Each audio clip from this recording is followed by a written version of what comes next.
Hi, Sunday School friends. It's Miss Annika. I want to talk to you about St. Valentine's Day because that's what we're celebrating today in the world outside of church and also in the world in church. And St. Valentine was a man who was a priest.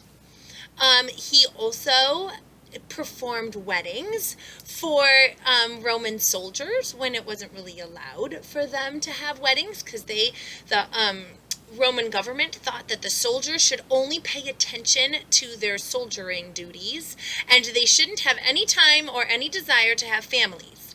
So they said no Roman soldier can get married. Which was really sad for those people who had fallen in love and wanted to get married and start families of their own. So St. Valentine helped them get married in secret, even though it really wasn't allowed. So St. Valentine has a lot of legends around his name and around his death date, which is February 14th.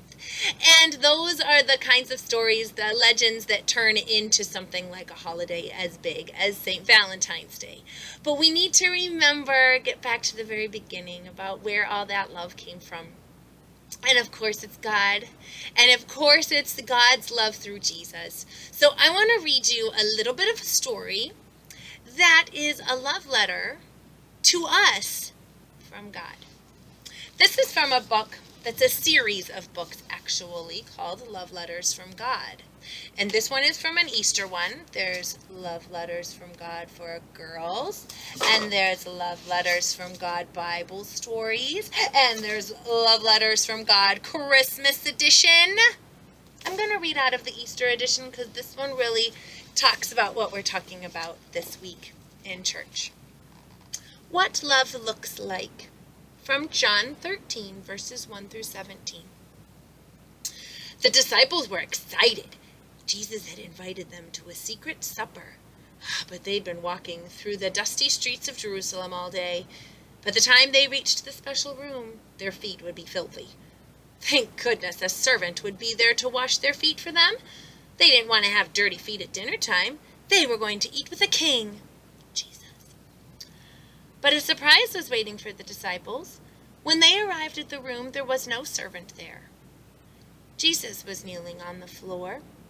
A bowl of soapy water was next to him, and he had a towel tied around his waist. Right there, in that room, Jesus showed his disciples what love looked like. He took their dirty feet into his hands and washed them, just like a servant would. The hands that created the world washed their feet. The special chosen one from heaven made the disciples feel like they were the special ones. That's what love looks like, Jesus said. Love tells people how special they are. Love makes someone feel wonderful. When I am gone, go into the world and take love with you. The disciples didn't fully understand that Jesus was going to leave them, but they understood what love looked like because the King of Love had shown them. And God says in the Bible, if you love one another, everyone will know you are my disciples. That's from John 13, verse 35. And here's a little love letter from God. Dear you, did you know that the disciples did what Jesus asked them? They never forgot how Jesus washed their feet that night. They never forgot how much Jesus loved them. So they took that love into the world, and you can do the same. Never forget how much Jesus loves you. Show that love to others. If you do that, everyone will know that you are one of God's disciples. Love God. So friends, today, as we think about that love that's so big and so wide and so strong and so powerful that we can't even imagine how big it is, I want you to think about that and take out these papers. Now there's a lot of them because you might have a lot of things that you want to say to God. To thank God for his immeasurable love. But these papers are a way that you can write a love letter back to God. Dear God, what would you say to God to say thank you for that kind of love? Thank you for that kind of love that would make St. Valentine risk his life to bring people together in marriage.